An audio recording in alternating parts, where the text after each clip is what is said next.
സെലിബ്രിറ്റീസിന്റെ ജീവിതത്തിലെ പരാജയങ്ങൾ എന്ന് പറയുന്നത് ലോകത്തിൽ എല്ലാ കാലത്തും മനുഷ്യരെ വളരെ കൗതുകത്തിലെത്തിക്കുന്ന കാര്യമാണ്. മനുഷ്യരുടെ പരാജയം ആഘോഷിക്കുന്ന ആളുകൾ ഈ ലോകത്തിലുണ്ട്. വളരെ അത്ഭുതമായിട്ട് നമുക്ക് തോന്നും. ഉൽപ്പത്തി പുസ്തകത്തിൽ 1-ാം അധ്യായത്തിലെ 27 വാക്യങ്ങളിലൂടെ വളരെ വേഗത്തിൽ സൃഷ്ടിയുടെ കാര്യങ്ങൾ പറഞ്ഞു തീർക്കുമ്പോൾ ദാവീദിന്റെ പാപത്തെ സംബന്ധിച്ച് ഒരു അധ്യായം തന്നെയാണ് എഴുതിയിരിക്കുന്നത്. 27 വാക്യങ്ങൾ.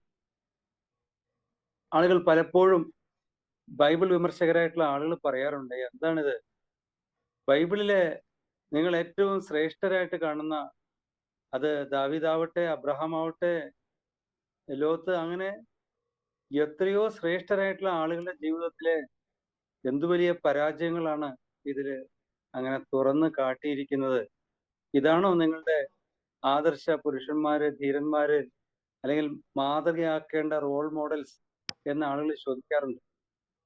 അതിന്റെ ഒരു മറുപടി എന്താണെന്ന് ചോദിച്ചാൽ, ബൈബിൾ എന്ന പുസ്തകം അത് ഒരു ഓപ്പൺ ബുക്കാണ്. അത് തുറന്ന പുസ്തകമാണ്. ബൈബിളിന് ഒന്നും മറയ്ക്കാനില്ല. അബ്രഹാം ആവട്ടെ, ദാവീദാവട്ടെ, ദാവീദിനെ സംബന്ധിച്ച് ഇസ്രായേലിന്റെ ചരിത്രത്തിൽ ഏറ്റവും ശക്തനായിട്ടുള്ള രാജാവാണ്. മോശയുടെ ജീവിതത്തിലെ പരാജയം വന്നിട്ടുണ്ടെങ്കിൽ അത് ഒക്കെ ബൈബിൾ തുറന്നു കാണിക്കുന്നു. എന്തിനാണ് ഈ പാപത്തെക്കുറിച്ച് ബൈബിൾ സംസാരിക്കുന്നതെന്ന് ചോദിച്ചാൽ, അത് ഈ ബൈബിളിനെ സമീപിക്കുന്ന ആളുകൾ ചരിത്രത്തിൽ ഈ സത്യത്തെക്കുറിച്ച് അറിയണം, ഈ പാപങ്ങളെക്കുറിച്ച് അറിയണം, മഹാന്മാരുടെ വീഴ്ചകളെ കുറിച്ച് അറിയണം, അതിൽ നിന്ന് വിട്ടു നിൽക്കണം എന്നുള്ളതാണ് തീർച്ചയായിട്ടും ബൈബിളിന്റെ താല്പര്യം എന്ന് പറയുന്നത്. എൻ്റെ അമ്മ ഈ കഴിഞ്ഞ മാസം ഏപ്രിൽ 31-ാം തീയതി ഈസ്റ്റർ ഡേയില് അമ്മച്ചി മരിച്ചു. 95 വയസ്സുണ്ടായിരുന്നു. അമ്മച്ചിയോട് ഞാൻ പലപ്പോഴും പഴയ നിയമം വായിക്കാനായിട്ട് ഉത്സാഹിപ്പിക്കാറുണ്ടായിരുന്നു. അമ്മച്ചി അധികം വായിക്കാറുണ്ടായിരുന്നില്ല. ഒരിക്കൽ അങ്ങനെ വായിച്ച് ലോത്തിന്റെ ഒക്കെ ചരിത്രം ഉൽപ്പത്തി 19 എത്തിയപ്പോഴേക്കും അമ്മച്ചി പറഞ്ഞു, എന്തെല്ലാം വൃത്തികേടുകളാണ് ഇതിൽ എഴുതി വെച്ചിരിക്കുന്നത്, ഞാൻ ഇനി വായിക്കുന്നില്ല, പഴയ നിയമം വായിക്കുന്നില്ല എന്ന് പറഞ്ഞു. വാസ്തവത്തിൽ ഇതേപോലെയുള്ള പ്രായമുള്ള അമ്മച്ചിമാരെന്ന് പരാജയപ്പെടുന്ന ഒരു കാര്യം, ലോകത്തിന്റെ ഒരു പോക്ക് എങ്ങനെയാണ്, എന്തെല്ലാം പാപങ്ങളാണ് കേൾക്കുന്നത്, പഴയ കാലത്തൊന്നും ഇങ്ങനെയുള്ള തെറ്റുകൾ കേട്ടിട്ടില്ല, ലോകത്തിന്റെ അവസാനം അടുക്കുകയാണ് എന്നൊക്കെ അവർ പറയാറുണ്ട്. എന്നാൽ ബൈബിളിനെ പരിചയമുള്ള ആളുകൾക്ക് ഈ പാപങ്ങളൊക്കെ എല്ലാ കാലത്തും ഉണ്ടായിരുന്നു എന്നുള്ള കാര്യമാണ് തിരിച്ചറിയാൻ സാധിക്കുന്നത്. ചില വിശ്വാസികൾ പോലും ഇതുപോലുള്ള പാപങ്ങളുടെ ചരിത്രം വരുമ്പോൾ കുടുംബാരാധനയിലൊക്കെ ആ പേജുകൾ വേഗത്തിൽ മറച്ചുവിടും, അല്ലെങ്കിൽ അവിടെ അങ്ങനെ കൃത്യമായിട്ട് വായിക്കാറില്ല. എന്നാൽ അത് പ്രായമനുസരിച്ച് നമ്മുടെ മക്കളോട് പറഞ്ഞു കൊടുക്കുന്നത് തീർച്ചയായിട്ടും നല്ലതാണ്. ഒരിക്കൽ നമ്മുടെ ഒരു സഹോദരന്റെ വീട്ടിൽ അങ്ങനെ ബൈബിൾ വായിച്ചൊരു ഭാഗം എത്തിയപ്പോൾ വ്യഭിചാരം എന്നുള്ള വാക്ക് കണ്ടു. അപ്പോ മകള് ചോദിച്ചു, ചെറിയ കുട്ടി ചോദിച്ചു, എന്താ ഇത്? അപ്പോ അമ്മ പറഞ്ഞു, എന്തിനാ ആവശ്യമില്ലാത്ത കാര്യമൊക്കെ ചോദിക്കുന്നേ മോളെ എന്ന് പറഞ്ഞപ്പോ അപ്പനത് വിശദീകരിച്ചു. ആ കുട്ടിയുടെ പ്രായം അനുസരിച്ച് പറഞ്ഞു കൊടുത്തു. അപ്പ അപ്പ അമ്മേനെ കെട്ടിപ്പിടിക്കുന്ന മോള് കണ്ടിട്ടില്ലേ? ഉവ്വ്. അപ്പൊ അവര് വീട്ടിലൊരു ഹെൽപ്പർ ഉണ്ട്, ഒരു ഒരു സെർവന്റ് ഉണ്ട്. അപ്പൊ എപ്പോഴെങ്കിലും ആ ചേച്ചീനെ അങ്ങനെ കെട്ടിപ്പിടിക്കുന്ന കണ്ടിട്ടുണ്ടോ? ഇല്ല എന്ന് പറഞ്ഞു. അങ്ങനെ ചെയ്താൽ അതാണ് വ്യഭിചാരം എന്ന് പറഞ്ഞു. അപ്പോൾ കുട്ടിയുടെ പ്രായത്തിനനുസരിച്ച് ബൈബിളിലെ കാര്യങ്ങളും വാക്കുകളും ഒക്കെ ഇൻക്ലൂഡ് ചെയ്ത് കൊടുക്കുമ്പോൾ അത് തീർച്ചയായിട്ടും അത് ആ കുട്ടികളെ നന്നായിട്ട് അത് മോൾഡ് ചെയ്യാനും അവരെ കറക്റ്റ് ചെയ്യാനും ഒക്കെ അത് സഹായമാവും. പറഞ്ഞു വരുന്നത്, ബൈബിൾ ഒരു കാര്യവും മറച്ചു വെക്കുന്നില്ല. ബൈബിൾ 27 വാക്യങ്ങളിലൂടെ ദാവീദിന്റെ പാപത്തെക്കുറിച്ച് പറഞ്ഞിട്ടുണ്ടെങ്കിൽ തീർച്ചയായിട്ടും അതിൽ നിന്ന് നമുക്ക് ചില കാര്യങ്ങൾ പഠിക്കാനുണ്ട് എന്നുള്ള കാര്യത്തിൽ യാതൊരു സംശയവുമില്ല. ഈ പറഞ്ഞതുപോലെ ബൈബിളിന്റെ ഒരു വലിയ പ്രത്യേകത, ഇത് ലോകത്തിലുള്ള ചില മതഗ്രന്ഥങ്ങൾ ഒക്കെ അത് ചെയ്യുന്നത് നല്ല കാര്യങ്ങൾ മാത്രം എടുത്തു കാണിക്കുക എന്നുള്ളതാണ്. അവരുടെ ആത്മീയ ഗുരുക്കന്മാരുടെ, നേതാക്കന്മാരുടെ, പ്രവാചകന്മാരുടെ ഒക്കെ ജീവിതത്തിലെ നല്ല കാര്യങ്ങൾ മാത്രം ഹൈലൈറ്റ് ചെയ്യുക എന്നുള്ളതാണ്. എന്നാൽ ഈ ബൈബിൾ അങ്ങനെയല്ല. ഈ അധ്യായം നമ്മൾ നോക്കുമ്പോൾ ദാവീദ് എത്ര വലിയ ഒരു താഴ്ന്ന അവസ്ഥയിലാണ് നിൽക്കുന്നത്. താൻ പാപത്തിൽ നിന്ന് പാപത്തിലേക്ക് അങ്ങനെ പോവുകയാണ്. ഓർക്കണം, ഈ അധ്യായത്തിലെ പരാമർശങ്ങൾ എന്താണെന്ന് നമുക്ക് കൃത്യമായിട്ട് അറിയാം. ദാവീദിന്റെ പാപമാണ്, അല്ലെങ്കിൽ പാപങ്ങളാണ്, അതിന്റെ ഒരു പരമ്പരയാണ് നാം കാണുന്നത്. ഈ ഈ സംഭവം പരാമർശിക്കുന്ന കാലഘട്ടം എന്ന് പറയുന്നത്, ഇത് എഴുതപ്പെട്ട കാലം എന്ന് പറയുന്നത്, നമുക്കറിയാം രാജാക്കന്മാർക്ക് എന്തിനുമുള്ള സ്വാതന്ത്ര്യമുണ്ട്. അവർ ആഗ്രഹിക്കുന്ന എന്തും സാധിക്കുന്ന ഒരു കാലമാണ്. പക്ഷെ ദാവീദ് രാജാവിനെ സംബന്ധിച്ച് അത് പാടില്ല. അതിന് കാരണം എന്താണെന്ന് ചോദിച്ചാൽ, ദൈവത്തിന്റെ രാജാവാണ്, ദൈവജനത്തിന്റെ മാതൃകാ പുരുഷനാണ്, റോൾ മോഡലായിട്ടുള്ള ദാവീദിന് അത് ചെയ്യാൻ പാടില്ല.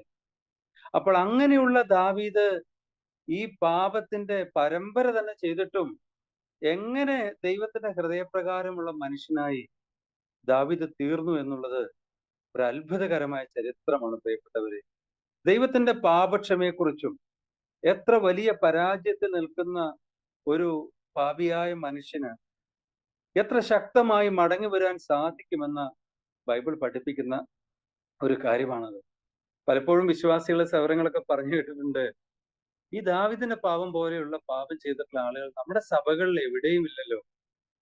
അലസനായിട്ട്, അങ്ങനെ കൺമോഹം, പിന്നെ അത് വ്യഭിചാരം, അധികാര ദുർവിനിയോഗം, ഗൂഢാലോചന, കൊലപാതകം, മാനസാന്തരത്തിനുള്ള വൈകല്യം, അങ്ങനെ എത്ര അധികം പാപങ്ങളാണ് ദാവീദ് ചെയ്തിട്ടുള്ളത്. ഇതുപോലുള്ള പാപങ്ങൾ ചെയ്യുന്ന ആളുകൾ നമ്മുടെയൊക്കെ സഭയിൽ ചിലപ്പോൾ മേശയിൽ നിന്ന് പോലും മാറ്റി നിർത്തുന്ന ആളെന്ന് പറഞ്ഞാൽ ചിലപ്പോൾ അവര് പുകവലിച്ചതോ മദ്യപിച്ചതോ ഒക്കെ ആയിരിക്കാം. അപ്പോൾ ഇത്ര വലിയ പാപം ചെയ്തൊരു മനുഷ്യൻ, പക്ഷേ ദാവീദ് എത്ര ശക്തനാണ്. നാം നോക്കുമ്പോൾ ബൈബിളിലെ ദൈവത്തിന്റെ ഭാവി പരിപാടി നാം നോക്കുമ്പോഴും, ദാവീദിന്റെ സിംഹാസനം അല്ലെങ്കിൽ ദാവീദിന് ദൈവത്തിന്റെ ഭാവി പരിപാടിയിലുള്ള സ്ഥാനം ഒക്കെ നോക്കിക്കഴിഞ്ഞാൽ അത് വളരെ അത്ഭുതകരമാണ്. അപ്പോൾ എങ്ങനെ ദാവീദിന് ഇത്ര ഒരു ഉയർന്ന നിലയിലേക്ക് വരുവാൻ സാധിക്കുന്നു എന്ന് ചോദിച്ചാൽ അത് ഒരു അത്ഭുതകരമായ കാര്യമാണ്. നമുക്ക് അതിലേക്ക് വരാം. അപ്പോൾ ദാവീദിനേക്കാളും മെച്ചപ്പെട്ട ആളുകളാണോ നാം, അതോ ദാവീദിന്റെ പാപം അത് നമ്മുടെ ജീവിതത്തിലെയും പാപമാണോ എന്ന് നമുക്ക് പരിശോധിക്കുവാൻ ഇടവരട്ടെ. ദൈവം നമ്മെ സഹായിക്കട്ടെ. നാം ദാവീദിന്റെ ഈ അധ്യായത്തിൽ പറഞ്ഞിട്ടുള്ള വിവരിച്ചിട്ടുള്ള പാപങ്ങളെ കുറിച്ച് നാം ശ്രദ്ധിക്കുമ്പോൾ, ഒന്നാം വാക്യത്തിൽ നാം കാണുന്നത്, 11-ാം അധ്യായത്തിന്റെ 1-ാം വാക്യത്തിൽ നാം കാണുന്നു, പിറ്റേ ആണ്ടിൽ രാജാക്കന്മാർ യുദ്ധത്തിന് പുറപ്പെടും കാലം എന്നാണ് നാം തുടക്കത്തിൽ വായിക്കുന്നത്. അപ്പോൾ ദാവീദ് എല്ലാ കാലത്തും ഒരു യോദ്ധാവാണ്, ശക്തനാണ്, താനൊരു വലിയ ഫൈറ്ററാണ് എന്ന് നമുക്കറിയാം. അപ്പൊ രാജാവ് യുദ്ധത്തിന് പോകണമോ എന്ന് ചോദിച്ചാൽ, കിഴക്കൻ രാജ്യങ്ങളിലെയും പടിഞ്ഞാറൻ രാജ്യങ്ങളിലെയും രീതി വ്യത്യസ്തമാണ്. പ്രത്യേകിച്ച് ഇവിടെ പറയുന്നു, ഇത് രാജാക്കന്മാർ യുദ്ധത്തിന് പോകുന്ന കാലമാണ്.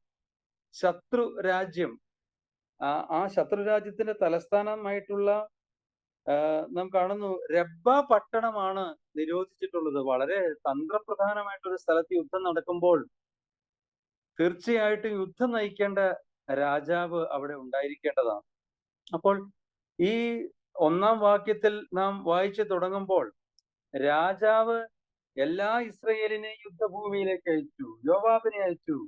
അതിനുശേഷം ദാവീദോ യെരൂശലേമിൽ തന്നെ താമസിച്ചിരുന്നു എന്നാണ് നാം വായിക്കുന്നത്. ദാവീദ് രാജാവിന് തന്റെ കൊട്ടാരത്തിൽ കഴിയാം, തീരുമാനമെടുക്കാം, എവിടെയും ആയിരിക്കാം. എന്നാൽ ദാവീദിനെ പോലെയുള്ള ഒരു യോദ്ധാവായിട്ടുള്ള, യുദ്ധവീരനായിട്ടുള്ള ദാവീദ് തീർച്ചയായിട്ടും അവിടെ കൊട്ടാരത്തിൽ തന്നെ നിന്നിരുന്നു എന്നുള്ളത് ഒരു അപകടത്തിന്റെ ആരംഭമാണ്, തന്റെ അശ്രദ്ധയുടെ ആരംഭമാണ്. ഫ്രിവലസ്നെസ് എന്നൊരു വാക്ക്, ഒരു ഗൗരവമില്ലാതെ, തന്റെ ഉത്തരവാദിത്ത ബോധത്തെ കുറിച്ച് ശ്രദ്ധയില്ലാതെ താൻ ഇരുന്നു എന്നുള്ളതാണ്.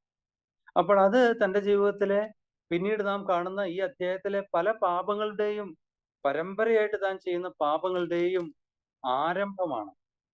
ആ പാപങ്ങളെല്ലാം ചെയ്ത്, അല്ലെങ്കിൽ 27-ാം അധ്യായത്തിൽ എത്തുമ്പോൾ അതിന്റെ അവസാന ഭാഗത്ത്, എന്നാൽ ദാവീദ് ചെയ്തത് യഹോവയ്ക്ക് അനിഷ്ടമായിരുന്നു എന്നാണ് നാം കാണുന്നത്. അപ്പോൾ ദാവീദ് ഇപ്പോൾ ഇരിക്കേണ്ടത് എവിടെയാണെന്ന് ചോദിച്ചാൽ, തീർച്ചയായിട്ടും ഇസ്രയേലിന്റെ സംരക്ഷകനായിട്ടുള്ള, യുദ്ധം നടക്കുന്ന സ്ഥലത്ത് അതിന് നേതൃത്വം കൊടുക്കേണ്ട ദാവീദ് തീർച്ചയായിട്ടും അവിടെയായിരുന്നു ആയിരിക്കേണ്ടത്. അപ്പൊ ആയിരിക്കേണ്ട ഇടത്ത് ദാവീദ് അല്ലാതിരുന്നപ്പോൾ താൻ പാപത്തിലേക്ക് വീഴാനുള്ളൊരു സാധ്യതയിലേക്ക് എത്തുകയാണ്. അത് നമുക്കും തീർച്ചയായിട്ടും ബാധകമായിട്ടുള്ള ഒരു പ്രമാണമാണത്. When you are not in a place you are suppose to be, you are prone to sin. അപ്പോൾ ദാവീദ് രാജാവ് യുദ്ധം ചെയ്യാൻ പാടുണ്ടോ എന്ന് ചോദിക്കുന്ന ആളുകളുണ്ട്.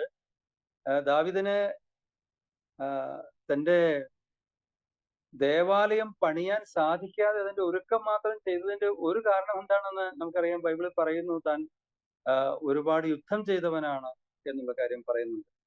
എന്നാൽ ഇവിടെ പറയുന്ന സാഹചര്യങ്ങൾ നമുക്ക് ശ്രദ്ധിച്ചു കഴിഞ്ഞാൽ, ഇവിടെ നടക്കുന്ന ആ പാപങ്ങളുടെ പ്രോഗ്രഷൻ നാം ശ്രദ്ധിച്ചാൽ, ദാവീദിന്റെ ഭാഗത്തിൽ ഉണ്ടായ അശ്രദ്ധയും, താൻ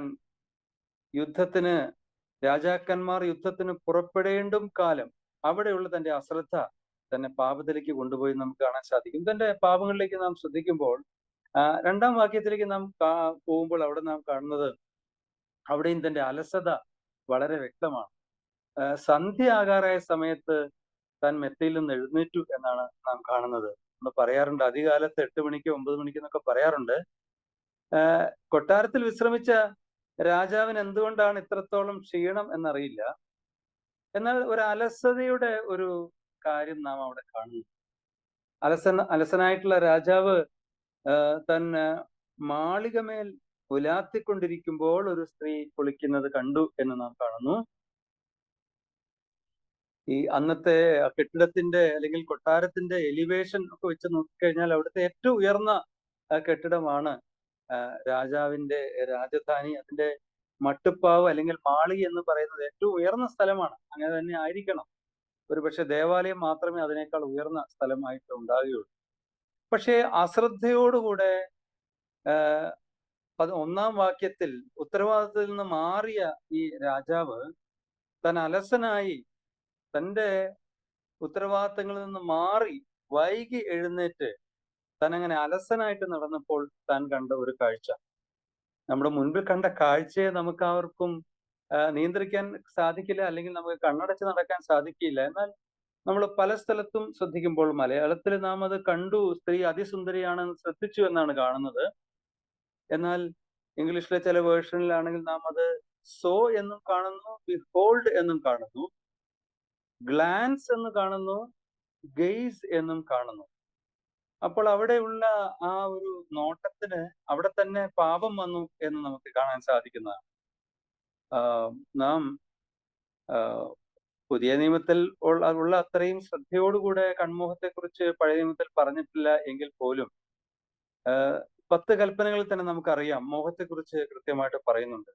അപ്പോൾ ദാവീദിന്റെ പാപം എന്ന് പറയുന്നത് അലസതയിൽ തുടങ്ങി ഇവിടെ താൻ ചെയ്യാൻ പാടില്ലാത്ത ഒരു നിലയിലേക്ക് താൻ വരികയാണ്.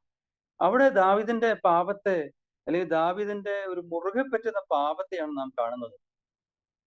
ദാവീദ് രാജാവിനെ കുറിച്ച് നിങ്ങൾക്ക് അറിയാമെന്ന് വിചാരിക്കുന്നു. അദ്ദേഹത്തിന് 7 ഭാര്യമാരും 10 വെപ്പാട്ടികളുമുള്ള ഒരു വ്യക്തിയാണ്.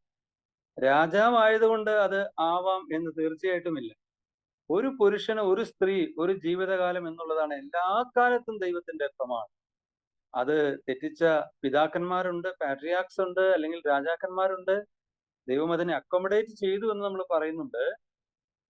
എന്നാൽ അത് തീർച്ചയായിട്ടും തെറ്റാണ്. രാജാവിനെ സംബന്ധിച്ച് വളരെ തെറ്റാണ്.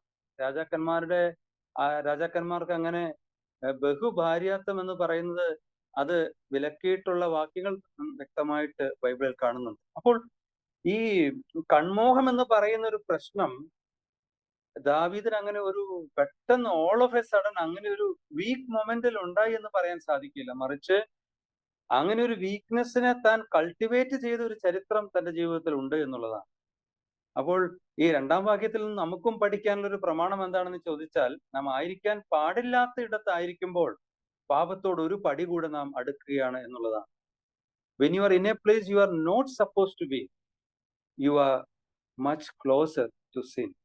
അപ്പോൾ നമ്മുടെ ചുറ്റും ഈ ഒരു സാധ്യതയുണ്ട്. ഇപ്പൊ അമേരിക്കയിലുള്ള സഹോദരന്മാരൊക്കെ നിങ്ങൾ മനസ്സിലാക്കുന്നതനുസരിച്ച് നിങ്ങൾ വളരെ ടൈറ്റ് ഷെഡ്യൂളാണ്, വളരെ ബിസിയാണ് എപ്പോഴും. അപ്പോൾ നിങ്ങളെ സംബന്ധിച്ച് ഒരുപക്ഷെ അങ്ങനെ അലസതയുടെ അവസരങ്ങൾ വരുന്നില്ലായിരിക്കാം.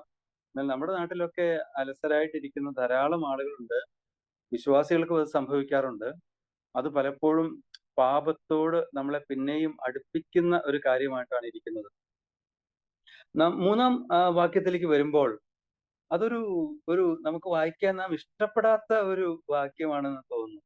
ഒരു കാഴ്ചയിൽ തന്നെ ഈ അധികാരം ഉപയോഗിച്ച് ദാവീദ് ആളെ അയച്ച് സ്ത്രീയെപ്പറ്റി അന്വേഷിപ്പിച്ചു.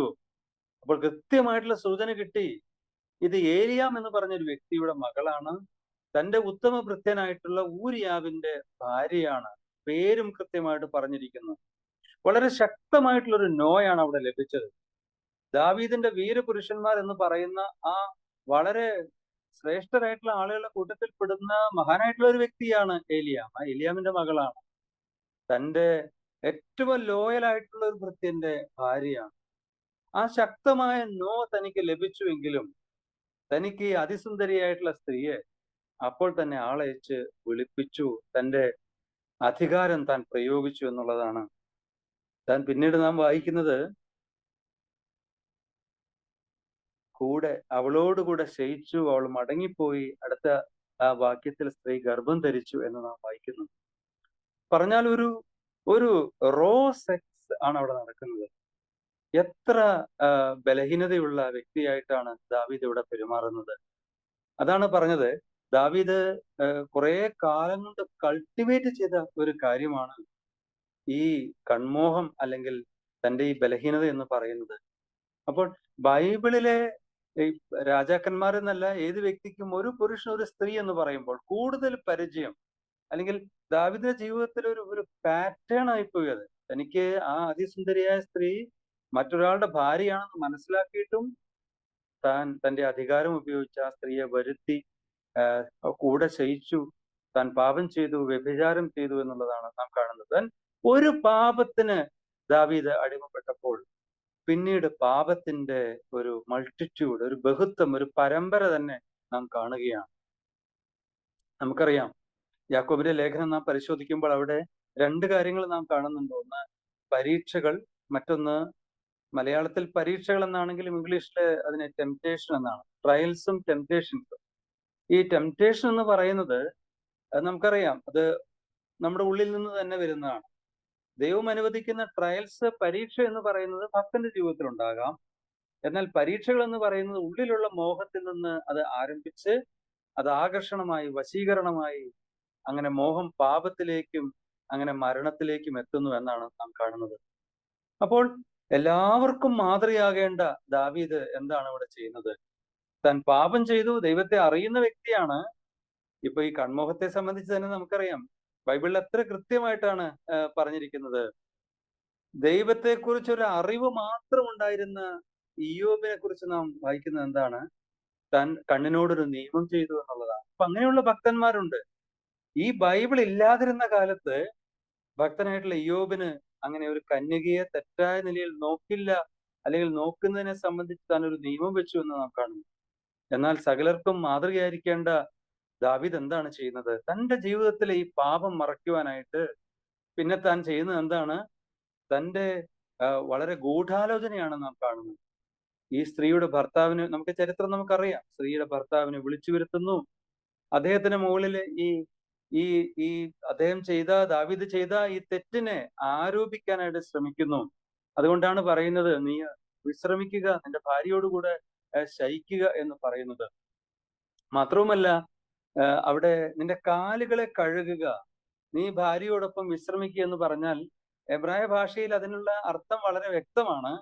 നീ പോയി നിന്റെ ഭാര്യയോടൊപ്പം ശയിക്കുക, സമയം ചെലവഴിക്കുക എന്നുള്ള സൂചന തന്നെയാണ്. പക്ഷെ ഈ ഇത്രയും ലോയൽ ആയിട്ടുള്ള രാജാവിനോടും രാജ്യത്തോടും കൂറുള്ള ഈ ഊരിയാവ് പറയുന്നത് എന്താണ്? എനിക്ക് എങ്ങനെ സാധിക്കും? യുദ്ധം നടക്കുമ്പോൾ അവിടുത്തെ ഭൃത്യന്മാര്, യോദ്ധാക്കൾ യുദ്ധഭൂമിയിൽ ആയിരിക്കുമ്പോൾ എനിക്ക് എങ്ങനെ അതിന് സാധിക്കുമെന്ന് പറയുമ്പോൾ രാജാവിന്റെ സമ്മാനം എന്ന് നാം വായിക്കുന്നുണ്ട്. എന്താണെന്ന് ചോദിച്ചാൽ, ഭാര്യയോടൊപ്പം സമയം ചെലവഴിക്കാൻ ഒരു ഭർത്താവിന്, ഒരു പുരുഷന് താല്പര്യം തോന്നുന്ന സമ്മാനമാണ്. അങ്ങനെയുള്ള ഭക്ഷണ പദാർത്ഥങ്ങളും പാനീയങ്ങളുമാണ്. അപ്പോൾ തന്നെ ലഹരി പിടിപ്പിച്ചു എന്ന് നാം വായിക്കുന്നുണ്ട്. അപ്പോഴും താൻ എന്താണ് ചെയ്യുന്നത്?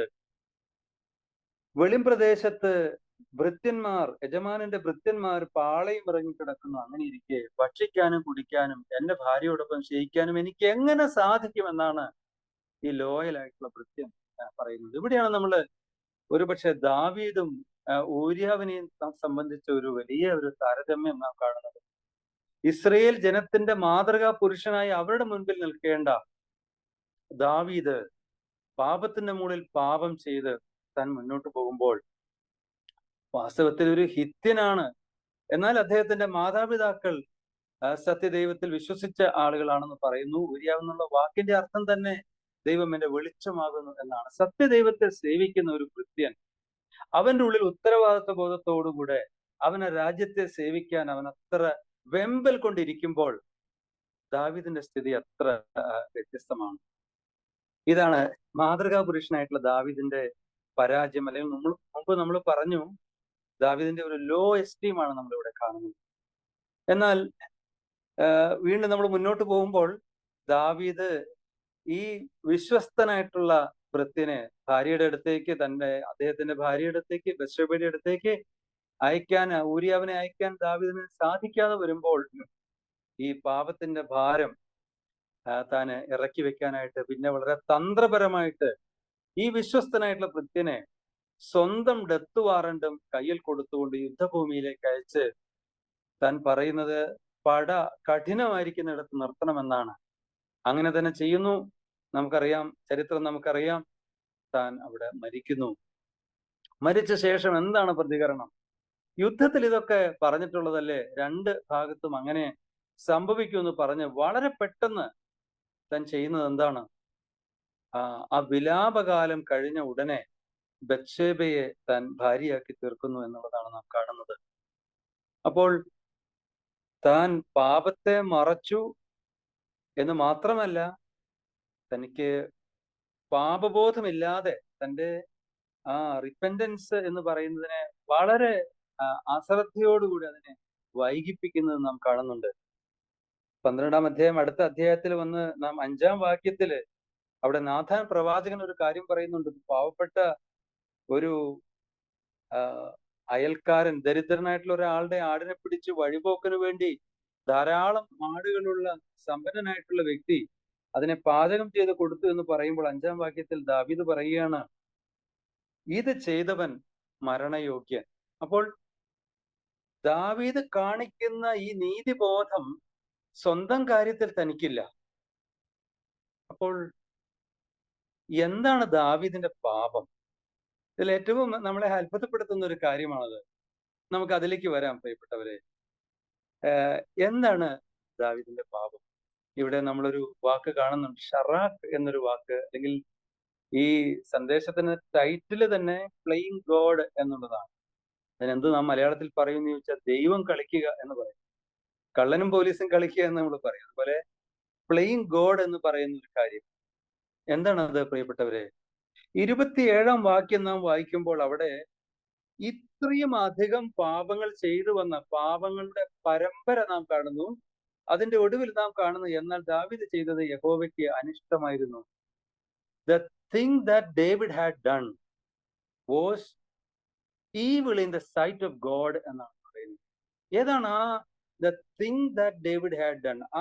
ദാവീദ് ചെയ്ത ആ ഒരു കാര്യം എന്താണ് എന്നുള്ളത് ബൈബിൾ പഠിതാക്കളായിട്ടുള്ള ബൈബിൾ പണ്ഡിതരായിട്ടുള്ള ആളുകളെ അത്ഭുതപ്പെടുത്തുന്ന ഒരു കാര്യമാണ്. ഇത്രയധികം പാപങ്ങൾ ചെയ്തു എന്ന് പറഞ്ഞിട്ട് ഇവിടെ ദാവീദ് ചെയ്തത് എന്ന് പറയുന്നു. അതെന്താണ് എന്നുള്ളത് വളരെ രസകരമായിട്ടുള്ള ഒരു കാര്യമാണ്.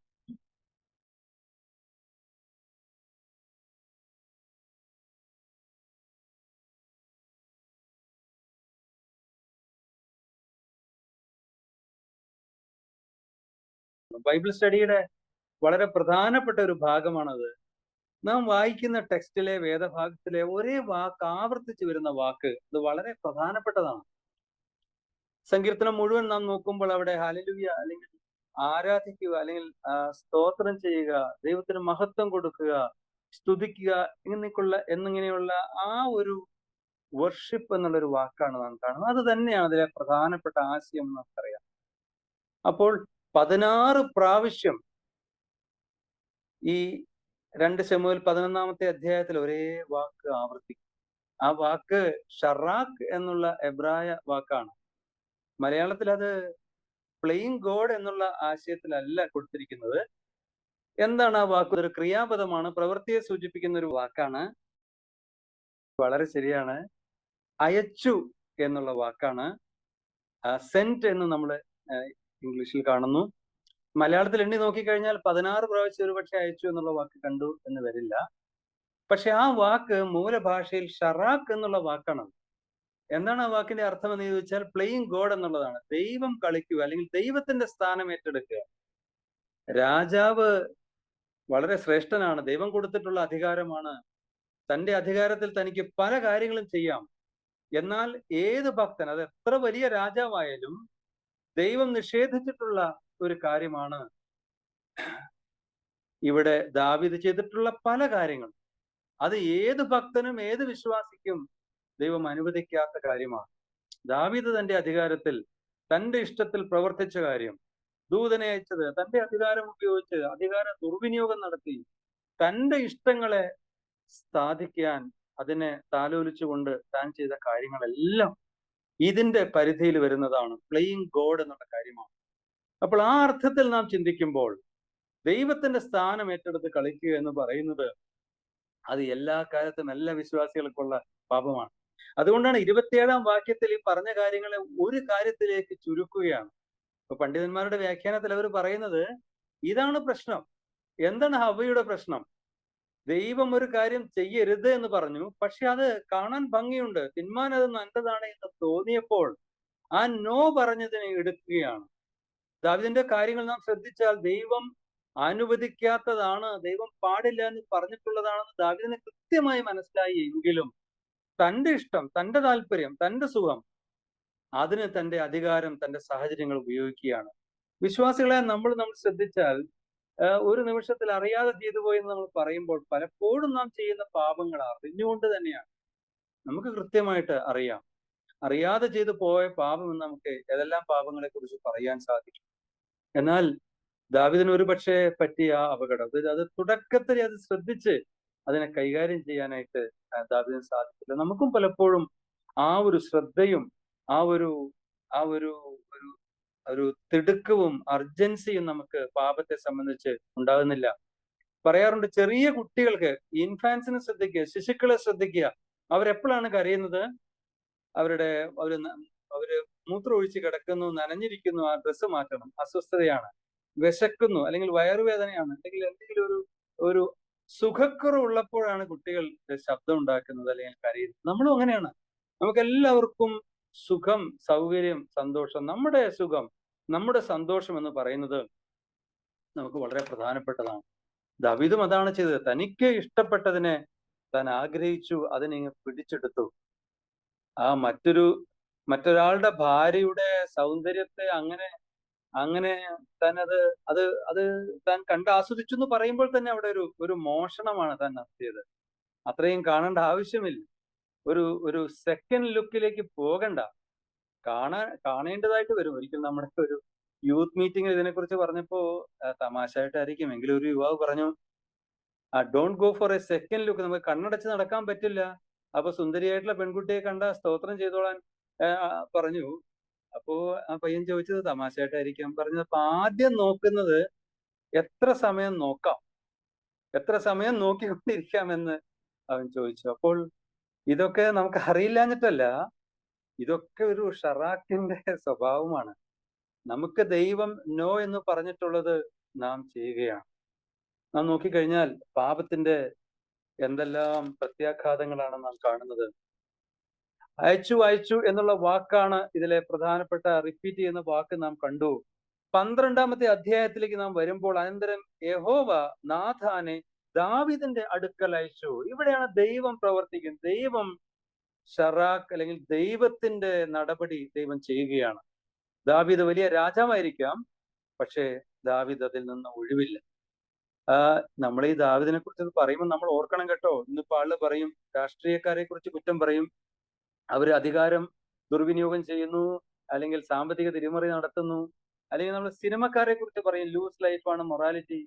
ഒരുപക്ഷെ ദാവീദിനെ പോലെ അല്ലെങ്കിൽ ഇന്നത്തെ അധികാരികളെ പോലെ അധികാരവും പണവും കൈകാര്യം ചെയ്യുവാൻ നമുക്ക് സാധ്യതയുണ്ടെങ്കിൽ, അല്ലെങ്കിൽ ഈ ഫിലിം സ്റ്റാർസിനെ പോലെ ഇതുപോലുള്ള മൊറാലിറ്റിക്ക് ത്രെറ്റ് വരുന്ന സാഹചര്യങ്ങളിൽ ഇടപെട്ടാൽ ഒരുപക്ഷെ ആർക്കറിയാം നമ്മളൊക്കെ അങ്ങനെ ചെയ്യില്ല എന്ന് നമുക്ക് എങ്ങനെ അറിയാം? നമ്മൾ എന്തിന് ദാവീദിനേക്കാൾ ഒരുപക്ഷെ ഞാൻ ഇങ്ങനെയുള്ള പാപങ്ങൾ ചെയ്തിട്ടില്ല എന്ന് പറയുന്നു.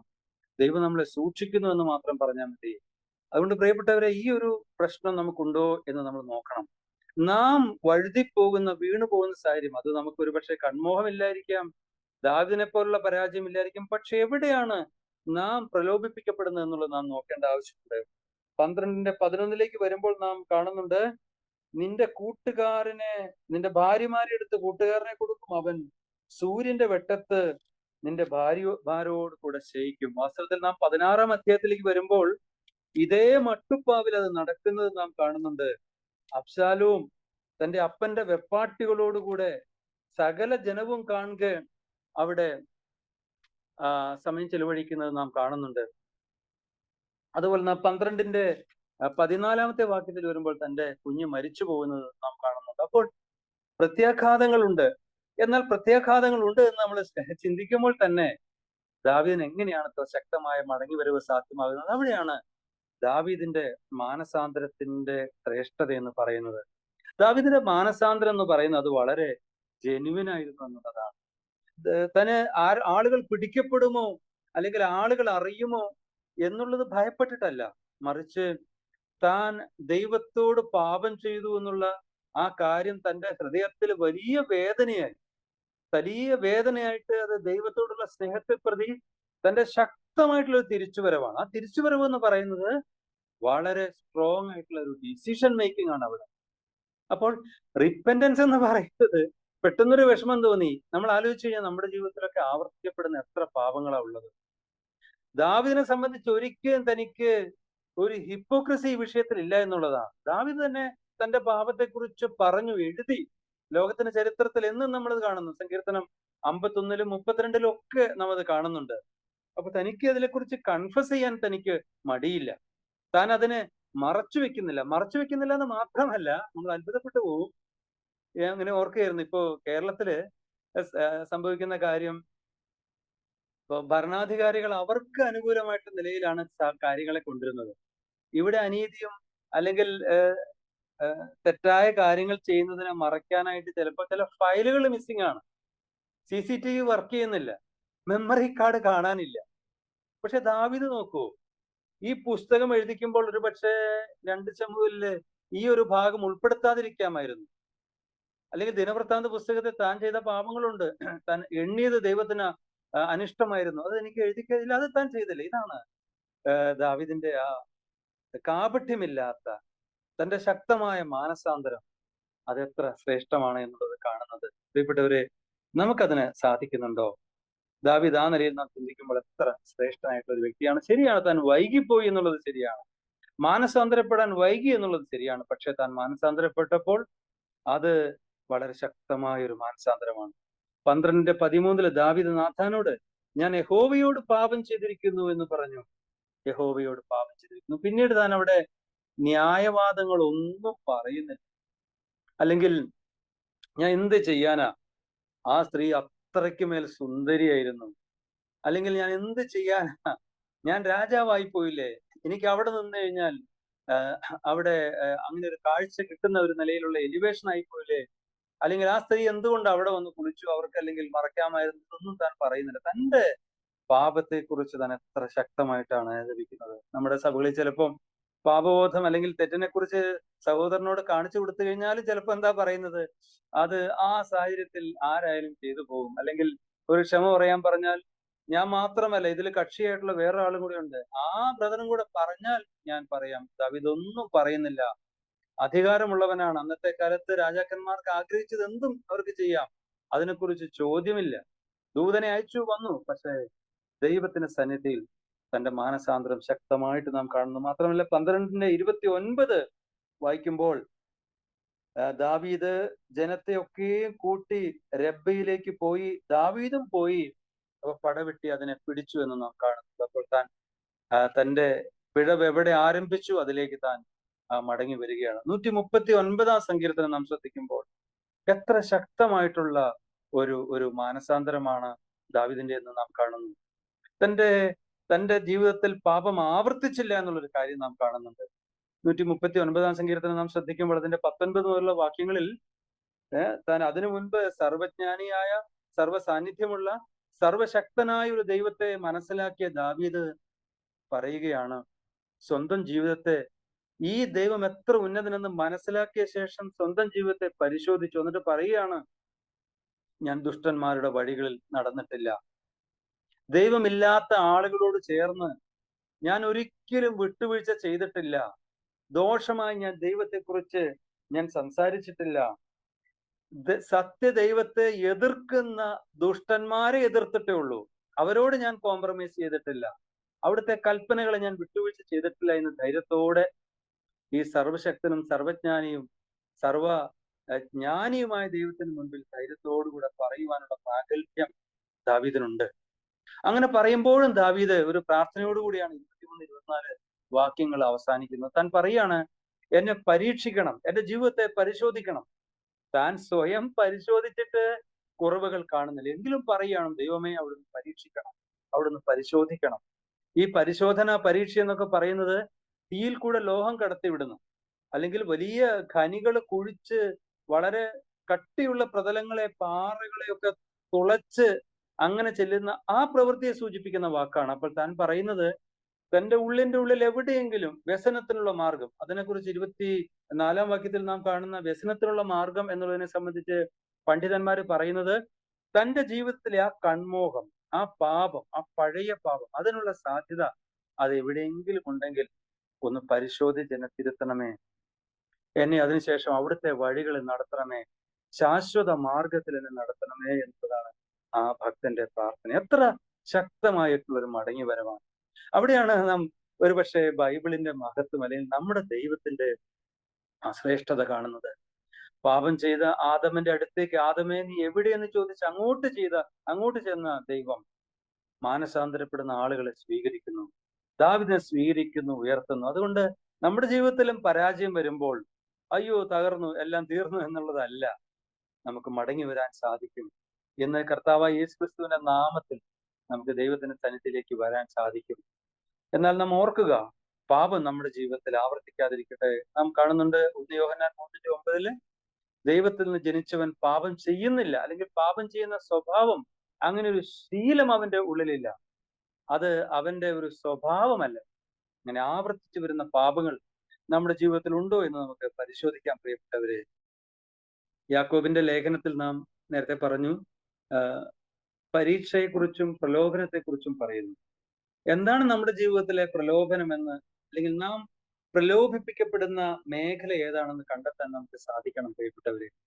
ദാവീദിന്റെ പ്രശ്നം നമുക്ക് ഉണ്ടാവേണ്ട പ്രശ്നമാണ് എന്ന് പറയുന്നില്ല, അങ്ങനെ ആയിരിക്കില്ല. എന്നാൽ ഒരുപക്ഷെ നമ്മൾ വേഗം വീഴാൻ സാധ്യതയുള്ള ചില മേഖലകൾ ഉണ്ടാവും. ചിലപ്പോൾ അഹങ്കാരമായിരിക്കും, ചിലപ്പോൾ കോപമായിരിക്കാം, അല്ലെങ്കിൽ ചിലപ്പോൾ നമുക്ക് പരദൂഷണമായിരിക്കാം. അത് എവിടെയാണെന്നുള്ളത് തിരിച്ചറിയാൻ നമ്മൾ നമ്മളെ തന്നെ പരിശോധിക്കേണ്ട ആവശ്യമുണ്ട് പ്രിയപ്പെട്ടവരെ. അതിന് നമുക്ക് സാധിക്കണം. നാം വേഗത്തിൽ വീണു പോകാൻ സാധ്യതയുള്ള ഒരു മേഖല ഏതാണ്?